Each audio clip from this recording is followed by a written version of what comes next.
अजमेर भिनाय क्षेत्र के एक गांव में एक महिला के इंस्टाग्राम की दोस्ती 13 साल छोटे लड़के से हुई, जिसके बाद दोनों में नजदीकियां बढ़ी और दोनों ने प्लानिंग कर महिला के पति को मौत के घाट उतार दिया।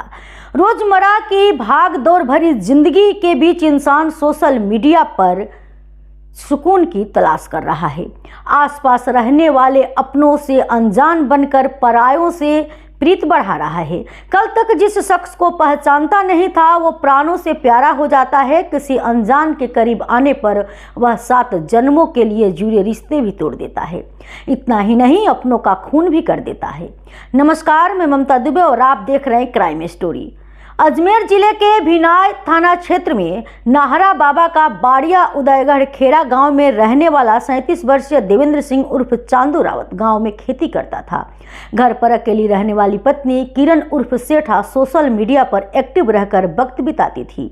करीब 1 साल पहले इंस्टाग्राम पर उसकी मुलाकात सरगांव निवासी 22 वर्षीय शैतान गुर्जर से हुई। दोनों की उम्र में करीब 13 साल का अंतर था।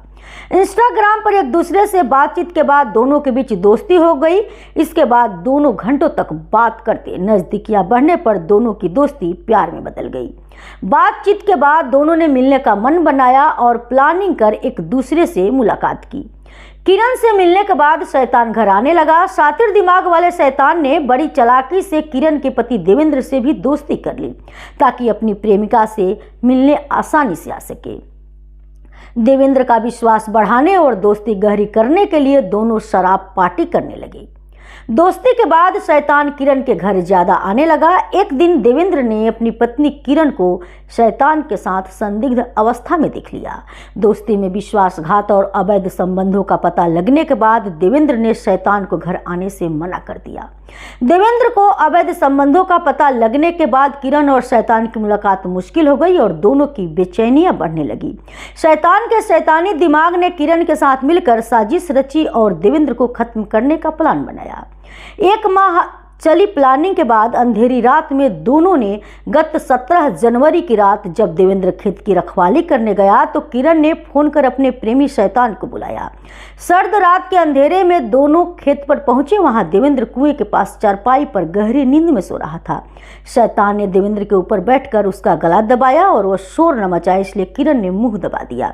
खुद को बचाने की जद्दोजहद में देवेंद्र ने किरण की उंगली को दांत से काट लिया। फिर भी किरण और शैतान उसके मरने तक दबोचे रहे। देवेंद्र की सांस टूटने के बाद दोनों ने देखा कि शरीर में अब कोई हलचल नहीं है और वो मर चुका है, तो दोनों वहां से फरार हो गए। देवेंद्र रावत की मौत से इलाके में सनसनी फैल गई। लोगों के आक्रोश को देखते हुए पुलिस आरोपियों की तलाश में जुट गई। पत्नी की उंगली में लगी चोट को देखकर पुलिस को पहला शक किरण पर हुआ। पुलिस ने उससे पूछताछ की तो उसने प्रेमी शैतान के साथ मिलकर हत्या का जुर्म कबूल कर लिया। अजमेर पुलिस ने हत्याकांड का पर्दाफाश कर दोनों आरोपियों को गिरफ्तार कर लिया। वो कहते हैं ना कि अपराधी कितना भी शातिर क्यों न हो, उसकी सच्चाई सामने आ ही जाती है। अब तक के लिए इतना ही। तब सावधान रहें, सतर्क रहें और क्राइम से जुड़ी कहानी देखने के लिए हमारे चैनल को लाइक करें, सब्सक्राइब करें और इस कहानी को लेकर आप क्या सोचते हैं हमारे साथ कमेंट में